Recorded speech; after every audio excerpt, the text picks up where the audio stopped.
Hi guys, welcome back to the channel. Today's video is going to be a book review, and the book we're reviewing is Secrets of the Millionaire Mind by T. Harv Eker.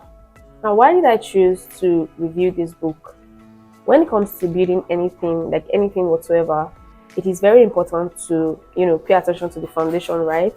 And when it comes to building wealth, making money, I think this book deals with a foundational problem that a lot of people do not even know they have. Like the majority of people do not even know they have that issue. I mean, I didn't know I had the issue until I started reading this book, and it was a very eye-opening experience. And I decided to share that experience with you, and hopefully you get the book too and experience everything by yourself. Before we proceed, I would like to state that this book is like my most read book. I've read it a number of times, I cannot even count, because I believe the problem that it addresses is not something that you fix it's not something you can actually fix at once without putting in a lot of effort and doing some things repetitively, and you're going to find out why in a bit. I bought this book in 2021, and till now I can say that it is the most valuable book in my collection. Like, it is the book I find most valuable in my collection.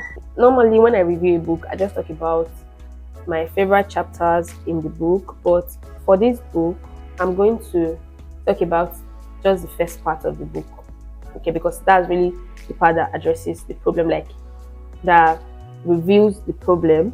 Then the other part, hopefully when you get the book, you can see all of that, like the solutions and what you can do to get out of this problem on your own. Now, the book starts by revealing to us that we all have something called a blueprint, a financial blueprint.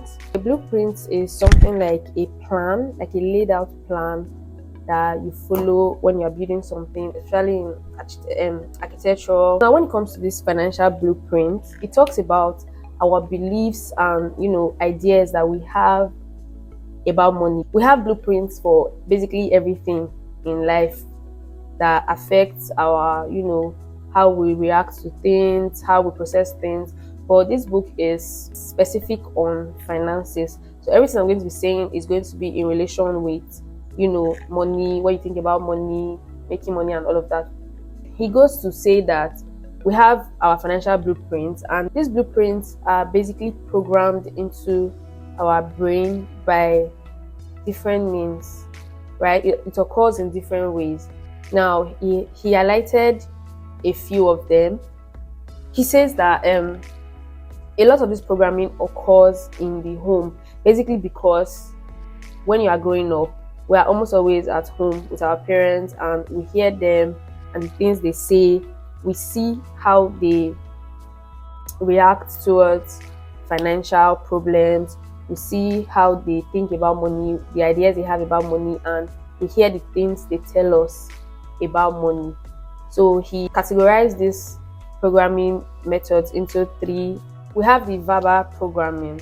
Now, this is basically programming by what you've heard from your parents about money. Now, are your parents the type that always complain, always say, oh, I don't have money, whenever you ask them for basically anything? These things that they say are going to subconsciously sink into your brain. Verbal programming occurs from what we hear constantly about money when we were young. So when there were money issues in the house, when you ask your parents for money, what did they say? Did they always tell you that, oh, there's no money, money is scarce? They tell you that money is evil? Because I've actually heard people talk about money and be like, you cannot be honest and be a rich person. Honesty and being rich does not go together. Like, when you keep hearing things like this, they register in your brain. You may not even know that you are accepting these words, like these ideas about money. But the brain is a funny organ. Yeah, you are subconsciously sinking these things into your mind. So over time, your thoughts and actions are a manifestation of these ideas that have been embedded and programmed into you. So that's for verbal programming. And the next one is modeling. How did you see money being spent? Right? What did you see about finances? Were your parents always in debt? Were were people living from hand to mouth, like paycheck to paycheck? The funny thing is, as you're an adult now, all you have to do, it's really not hard to, you know, figure out what this blueprint is, because your financial life is going to be almost going to be like a reflection of what you saw when you were growing up, like what you saw, how your parents were with money and all that. So, modeling, how did you see money being spent? How did you see money being made? Were people living paycheck to paycheck? Were the people around you always broke? So, when you see these things over time, they register, and your future thoughts and ideas are formed from these things that are already programmed inside you. Now, the third programming method is specific incident.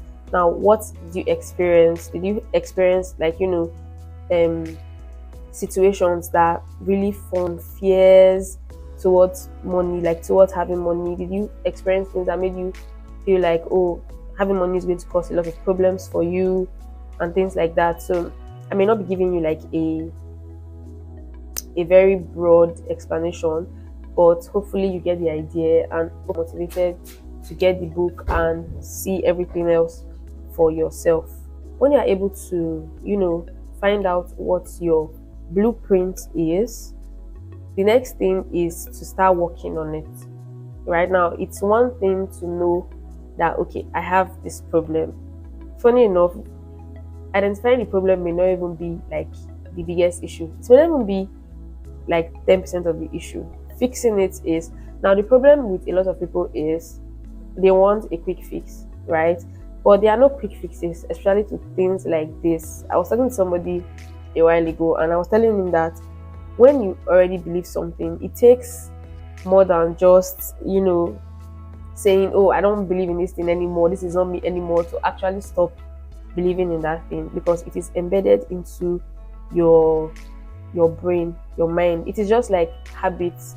I've been trying to cut down on soda, like Coke, for the longest of time, but it's been so hard. And sometimes I just give up and be like, oh, this thing is so hard. Forgetting that I did not build this habit in one day, right? I've been taking, there was a time I used to take 2 bottles of Coke in one day, like consistently every day.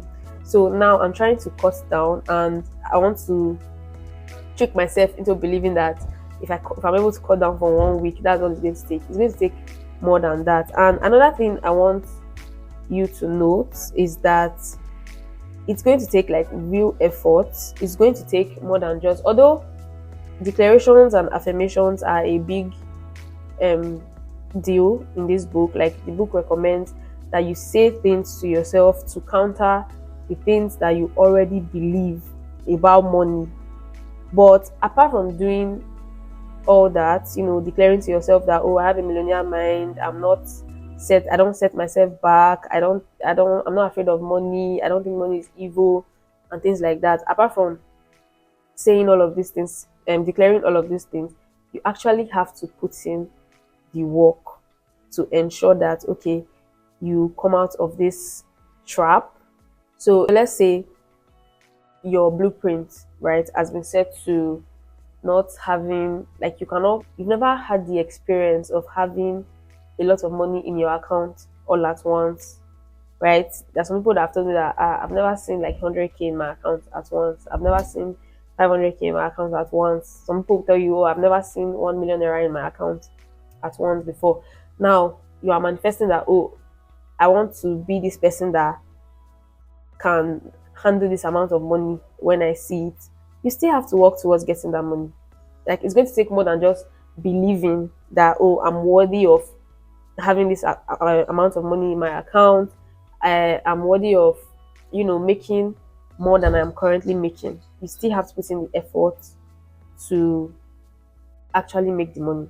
I don't know if I'm making a lot of sense right now, but hopefully when you get the book, you are going to get more perspective into this whole financial blueprint thing. Now, in the second part of the book, I'm just going to talk about like little bits of some of the things he talked about here. Now, the second part of the book is titled Wealth Files. Now, what the second part contains are the idea is to replace your, you know, former programming, like the programming you currently have about money. You are going to replace them with better ones, right? So the thoughts you have about money, oh, rich people are wicked, rich people are corrupt, you are going to try to throw those ones out. And you can only do this by replacing it with better ideas, better beliefs. In this second part too, he's also talking about the differences between rich people, like how rich people think and how poor people think.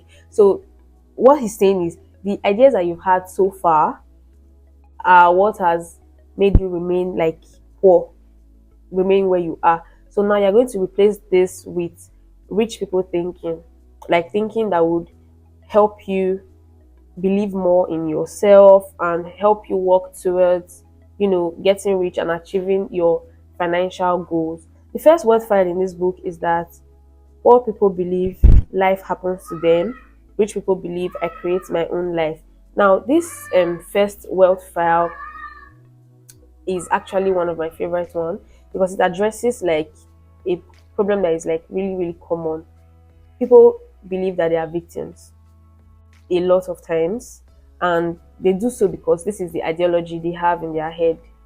Life happens to me, like this life I'm living now, it is not my fault, it is just life, it just happened to me.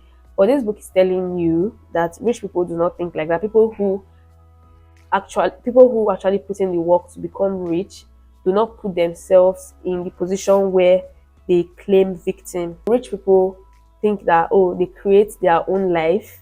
They believe that whatever they are going to get out of life, they are going to have to put in the effort, which is why I said it is not just about saying it, it's not about declaring it.